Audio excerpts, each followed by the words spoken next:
क्या आप ये स्क्रिप्ट जो है ये भी आप लिख के दोगे कि भाईजान ये वाला इस्लाम बयान करो, ये वाला इस्लाम बयान ना करो, ये वाली पाकिस्तानियत का दर्स दो, वो वाली पाकिस्तानियत का दर्स ना दो, तब आप मुहिब्बे वतन कहलाओगे। और नहीं भाई नहीं, ये मेरे सीने पे जो पाकिस्तानी परचम लगा हुआ है, इससे मैं घर में भी लगा के फिरता हूं, ये मेरी तावीज है, इसकी निस्बत मेरे आका के गुंबद खजरा से है। तो मुझे पाकिस्तान से मोहब्बत का सर्टिफिकेट किसी के बूट पॉलिश करके नहीं चाहिए।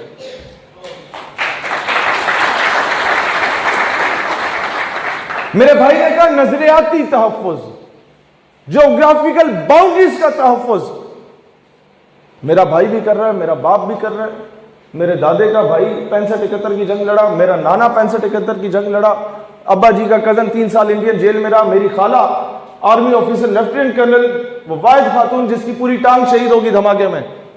मैं किस किस चीज की तुम लोगों के सामने आके बताऊं? ये अपनी मुल्क से वफादारी दिखाने के लिए मुझे यह बताना पड़ेगा?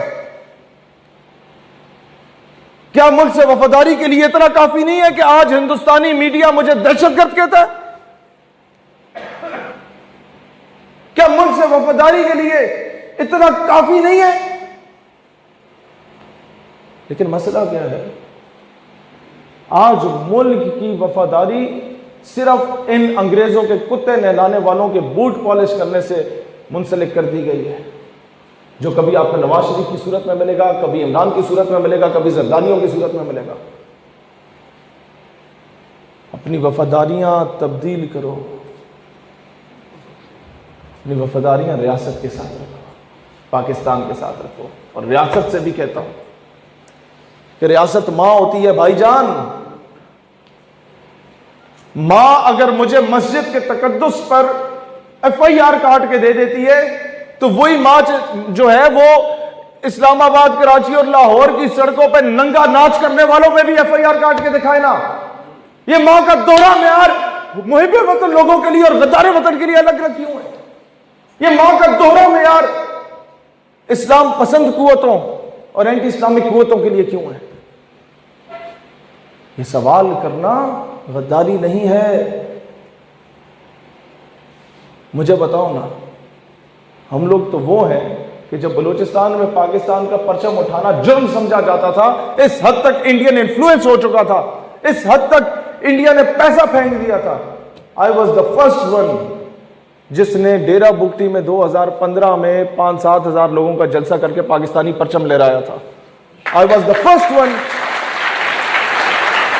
जिसने 14 अगस्त 2015 को बलोचों और पश्तूनों को एक प्लेटफॉर्म पे इकट्ठा करके पाकिस्तान के परचम के साए तले कोयटा में 10 साल के बाद जश्न आजादी की रैली निकली थी। अब मैं तुम लोगों से आके पाकिस्तान से वफादारी के सर्टिफिकेट लूंगा? ये मैं अपनी बात नहीं कर रहा, इन सब की बात कर रहा हूं। नहीं चाहिए भाईजान वफादारी के सर्टिफिकेट, हम तुमसे बड़े वफादार हैं। क्यों? क्योंकि जो आके रिपोर्टें लिखते हैं तुम तनख्वाह लेते हो, हम बगैर तनख्वाह के शहादत देने वाले सिपाही हैं इस मुल्क में।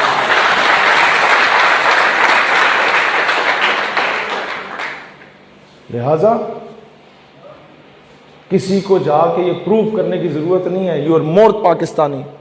मैं महाजिरों से कहता हूं, कराची वालों से भी, कि भाईजान at the time of partition तुम अपना जान, माल, इज्जत, आबरू, तन, मन, धन सब कुछ कुर्बान करके आए, और तुम्हें महाजिर क्यों कहा जाता है? तुम मुझसे बड़े पाकिस्तानी, मुझे तो प्लेट में बना बनाया मिला। इस पठान को क्यों वफादारी का सर्टिफिकेट मांगा जाता है भाईजान? 1948 में जब जनरल ग्रेसी ने इनकार कर दिया फौजें भेजने से, तो आपका ये KPK का और फाटा का पठान था जो उस वक्त गया था, और उसने जाके हिंदुस्तान से आजाद कश्मीर लिया था वापस। और भाई इसे क्यों कहा जाता है दहशतगर्द? जब रूस आया था तो Turkmenistan, Tajikistan, Kazakhstan, Kyrgyzstan, Uzbekistan के जैसे 6-7 टुकड़ों में सुपर पावर को नेस्तो नाबूद करके फेंक दिया था। यह पठान हमारी इज्जत। ये कब पाकिस्तान मुस्तहकम होगा? 23 मार्च को मैं आपसे कहता हूं, पाकिस्तान मेरा भाई उस दिन मुस्तहकम होगा जब आपके इस नारोवाल, चवेले, डस्के, सियालकोट में कोई दिहाड़ीदार मजदूर तुम्हें पठान नजर आए ना, तो उस पर लतीफ़ा ना कसो, उसे जाके सीने से लगाओ, पाकिस्तान मुस्तहकम होगा।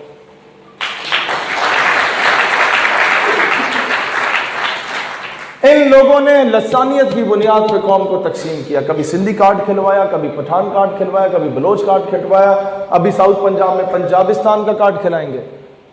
हम किसी इस्तान को नहीं मानते, हम सिर्फ इस्लाम और पाकिस्तान को मानते हैं, इसके अलावा हमारी कोई पहचान नहीं है।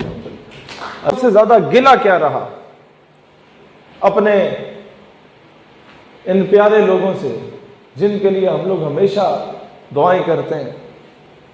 हमें गिला ये रहा कि वो हमेशा बहुत ही छोटे बंदे को भेजते हैं बातें नोट करवाने के लिए, कि जिसका लेवल नहीं होता इन चीजों को समझने का, वो जाके शिकायत लगा आता है, ओ जी वो फलाना ऐसी उस हिंज कीता है।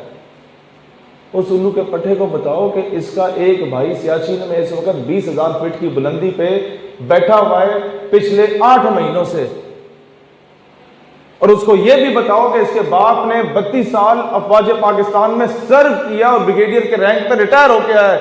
उससे तुम ये तवक्को कर रहे हो कि मुल्क से गद्दारी की बातें करेगा, वो इंतहा पसंदी की बातें करेगा। किस चीज को इंतहा पसंदी कहते हो? अमेरिका के कुत्ते नहलाने वालों को उल्लू का पट्टा बोलने पे तुम कहते हो मुल्क से गद्दारी है? तो हाँ गद्दारी है। जब वो जाके कशकोल फैलाएंगे, कभी सऊदीया के सामने, कभी अमेरिका के सामने, कभी चीन के सामने, कभी बर्तानिया के सामने, कभी फ्रांस के सामने, तो पूरी दुनिया आपको भिखारी समझेगी। आप लोगों के जितनों के भी रिश्तेदार सऊदीया में, दुबई में नौकरियां करते हैं, उनसे पूछो तुम्हें किस निगाह से देखा जाता है। पूरी दुनिया के लोग वहां ट्रैवल करते हैं, सबसे घटिया तरीन जहां पर वेलकम करके बिठाया जाता है एयरपोर्ट में, हम पाकिस्तानियों को क्यों बिठाया जाता है? हम लोगों ने अपनी गैरत का पे समझौता खुद किया। यहां आपका सिंध आबाद हुआ, 17 साल की उम्र में मोहम्मद बिन कासिम एक बहन के खत पे आ गया, और वहां पे उसी सिंध से उसके 600-700 साल के बाद उसी कराची से आपकी बेटी को घर के बाहर से उठा के लेके चले जाते, और आप लोग उफ भी नहीं कर सकते। और यार मुझे बताओ ना, मैं किस किस को राजी करता फिरूं? इसमें कोई शक नहीं है कि हमारा वजीर आजम बहुत हैंडसम है, इसमें कोई शक नहीं है कि वो एक क्रिज्मेटिक पर्सनैलिटी है, और दुनिया में कई लोग उसे आइडियलाइज करते हैं, इसमें कोई शक नहीं है। उसने वर्ल्ड कप भी जिताया, शौकत खानम बनाया, जो अच्छी बात है, हम बिल्कुल तारीफ करेंगे। हम वो फनेटिक लोग नहीं है कि एक चीज़ के पीछे पड़ जाए तो नहीं, इसमें कोई शक नहीं।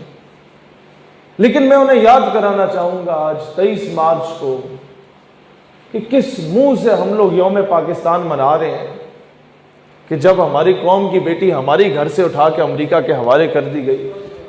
खान साहब 18-19 साल हो चुके हैं आपको डॉक्टर आफिया के नाम पे सियासत करते हुए, 2.5 साल से आप बरसरे इक्तदार हैं, कुर्सी पे मौजूद हैं।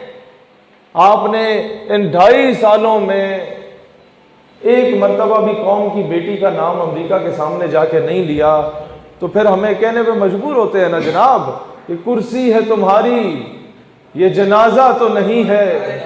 कुर्सी है तुम्हारी, ये जनाजा तो नहीं है। कुछ कर नहीं सकते तो उतर क्यों नहीं जाते? अल्लाह वतन को जो मेरे लूट रहे हैं, ये देश के गद्दार हैं, मर क्यों नहीं जाते?